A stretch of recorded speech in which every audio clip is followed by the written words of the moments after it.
dealing with the SSNIT OBS software and OBS suite and the matters that have, come as far as that is concerned. We can now hear Clara, and without seeking to pigeonhole you anyway, what have you made of what the JoyNews team and everybody, or whatever, say is fresh information that suggests otherwise, and whatever else that is coming up with the issue? Okay, what I've made of that is that we still don't really have all the full facts. So we are not in a position to determine whether or not a wrong has been done. So I would, and to add to what Dr. Oko said, because I agree with many portions of his presentations, especially his presentation on the duty of a public officer. If you are a public officer and you are using public funds, you have an accountability to the people. So in everything that you do, you need to always have it at the back of your mind that you will have to account. The issues from all the facts that we have, I think what is most important is, has a wrong been done?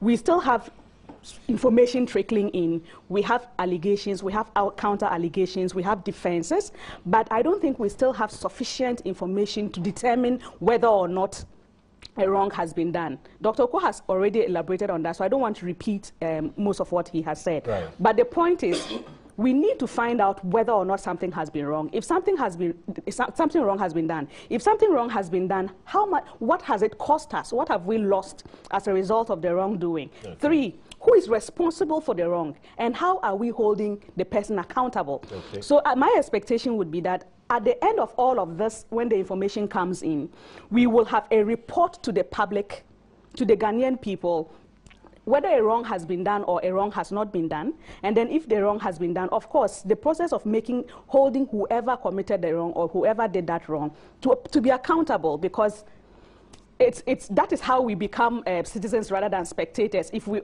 just have to do is listen to accusations and counter accusations and allegations left and right, we are not in a position to do much. But at the end of this, when all the information trickles in, I think the people deserve to know whether or not a wrong has been done. And if a wrong has been done, of course, the persons who are responsible for that wrong should be held accountable. Otherwise, the person in a position to hold those people accountable is also doing us a wrong if you don't hold them accountable. Okay.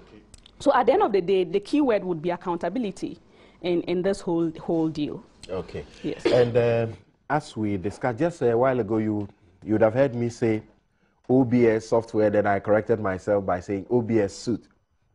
Kojo tells me that please correct the constant reference to OBS as a software. It is an entire system that includes a contact center, a data center, a web portal, a network of fiscal enquiry booths across the country. There we spoke about the 15 different sites, 55 different sites. A project to digitize 40 million legacy documents. Digitize 40 million legacy documents, among others. Even the entire SSNIT biometric system is part of the OBS. Thanks, Kojo. Kweku? Well, I wasn't in town when this story broke. I was following it, of course, in terms of the internet. It was led by your station in terms of the intensity, the scope, the coverage. And a lot of attacks were, leveled at your station. Now, suddenly, the same stations come out with some alternative facts, if you like, and those who are attacking Joy are now praising Joy. That's what I see. I'm not technically competent to deal with the issue, but you see this football approach, this ping-pong approach sometimes is worrying. Price Waterhouse, I'm told, are doing an audit. That's so.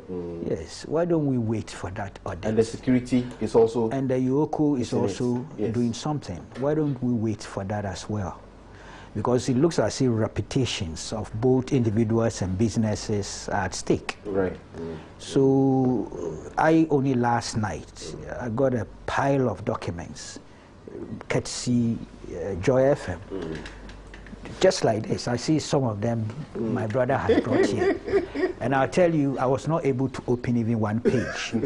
Pile, they brought them to me. Right. Yes, my driver couldn't carry them into the car. Very heavy. And then I got some other alternative facts from the consortium, somebody close to them. Okay. I've read that one. I think it would be fair if this matter is not discussed the way it was previously done. Let me be honest with you. Yeah. So that we wait for established findings. No, there's been a media trial. There have been judgments already. Reputations have been soiled. And here we are back confronted with alternative facts. And we are all trying now to take the middle road. Let's wait. I want to go home and read all those documents. It will take me about 3 weeks to finish reading them. But I think that the audit by the Pricewaterhouse and Yoko's investigations are very important. It appears we didn't get a full story initially.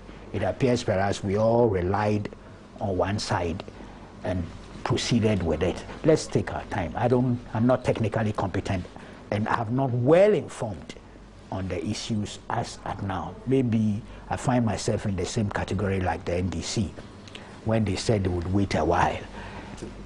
Their problem, I think the problem people had with them was that they had people who were part of the system then, and people expected them to have a little bit more information and or to be as fast as we have seen them do with other when issues come up. Yes, so they had a problem. It was a political challenge for them. But it's fair to say that this matter is a bit technical too.